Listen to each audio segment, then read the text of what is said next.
Hi, and welcome to The Lamp in the Library. I'm Graham. I'm Kim. And today we're going to be sharing some of the books that we are reading or have just finished. And they're all on the theme of Russian literature. We're taking a deep dive into Russian literature.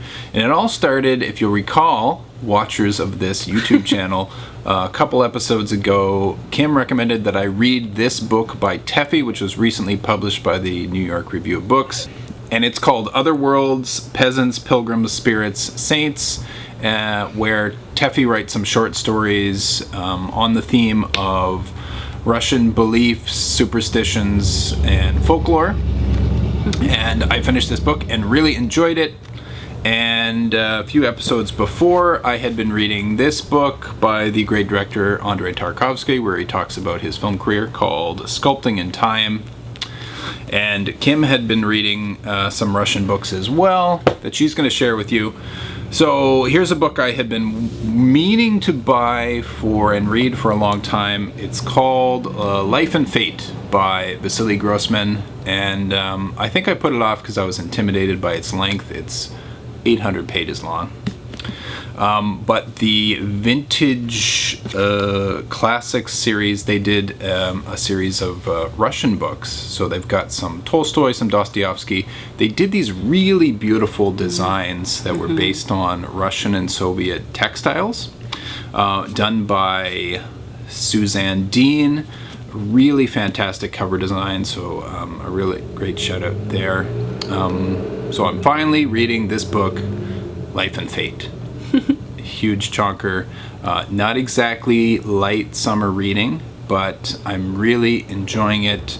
The author, Vasily Grossman, he was actually a correspondent with the Red Army during World War II, so he saw some of the major battles of World War II and was actually one of the first people to write about the Holocaust, which claimed his mother. And this book is dedicated to his mother. So it's heavy topics, but yeah, it's a really great book. He writes very humanely. He obviously has firsthand knowledge of the events that he's describing in this book. And yeah, I guess I was initially intimidated by the length, but whether it's the short chapter length or the way he writes or the subject matter, I'm just I find this book hard to put down, and I'm breezing through it. So I highly recommend this. It's considered one of the best books of the 20th century, Life and Fate. Kim, what are you reading?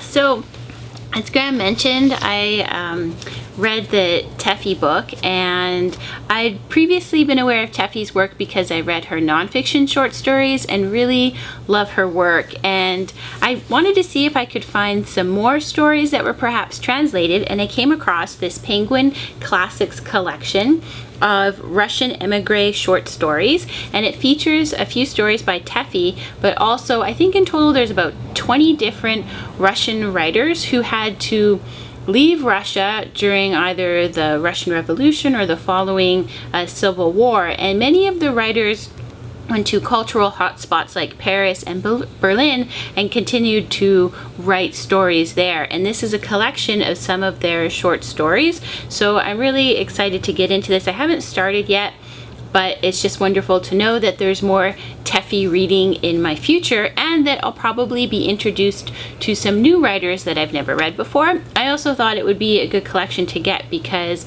Graham enjoyed the Teffi so much that I thought that he'd probably really enjoy this collection as well. And then following that, I realized that it's been like a few years back that I really started to get into reading more Russian literature, and every year I would read a Russian classic, and then that's how I found Teffi. But I haven't read very much nonfiction except for Teffi's short stories, so I decided to really delve into some nonfiction pieces and picked up volume 1 of the Gulag Archipelago, and this is considered one of, if not the best nonfiction book written in the 20th century, so big acclaim is given to it. The author himself, he was a decorated soldier for the Soviet army during World War II, but that did not save him from being arrested and sentenced to 8 years in the Gulag prisons for private letters that he wrote that were critical of Stalin and the government. And the book itself is an expose of the Gulag prisons. It shares his story of what he experienced, but also his research is really through the prisoners that he met while he was in the prisons. Also, when he wrote his first fiction novel, which was hugely popular, he won a Nobel Prize, he was flooded with letters with other prisoners who shared their stories. So a lot of it is a collection, really like a people's history of these prisons, because as you can imagine, it's not like he had access to lots of government files or government information. So a lot of it is this sort of people's history of it. The chapters themselves look at like one specific aspect of the Gulag. So the first chapter begins with arrests. How did arrests happen? He shares various stories of how different arrests happen, and then it moves on to interrogation. And as you can imagine, it's a heavier read. It's a difficult read, but it's really engrossing. He's a wonderful writer, wonderful weaver of stories, the way he's able to connect to different experiences of people to give you this overarching idea of what the prisons were like and Soviet Russia during the period that he's looking at. So I definitely highly recommend it. I will say I'm reading another book at the same time because I find I can't read it right before I'm going to sleep because it sort of will enter your dreams, and you know, it can be upsetting, some of the things you're reading.